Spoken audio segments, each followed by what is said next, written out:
Hello there, my friend. Why are you concerned about loving yourself? It all depends what you mean by loving yourself. If you mean loving yourself at the exclusion of all else, then yeah, you might have a problem. But that's not the way I understand you talking about loving yourself.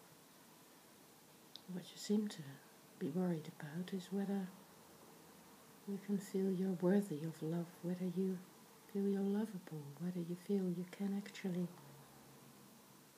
respect yourself, care for yourself, find yourself important enough to make sure that your life goes well, to make sure that you're at ease with yourself. Now that's really important, isn't it? Because if you can't get a sense of respect for yourself and you can't find yourself important enough to put some effort into, then you're really not going anywhere at all.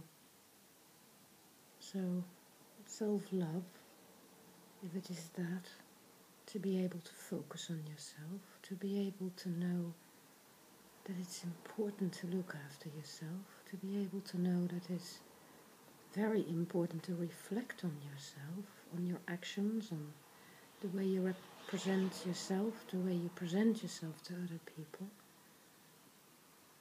then it's very different. That is something you need to be able to do. Not something we all need to be able to do. There's no way you'll ever love another person. There's no way you'll ever really get close to another person unless you first have this respect for yourself, unless you first have this kind of care for yourself, this love for yourself.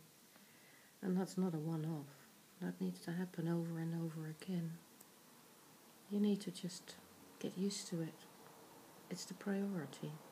You start with it when you wake up in the morning, and you end with it when you go to bed at night.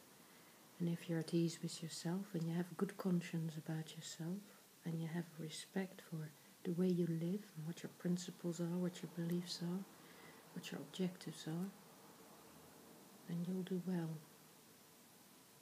The more you filter yourself, the more you reflect on yourself, the more you harmonize yourself in relation to who you are, and the better a force field you create, the better a relationship you create to yourself, and with that, to the world around you too. So don't be afraid of it, my friend. Go for it. Make the most of what you've got. And what you've got is you.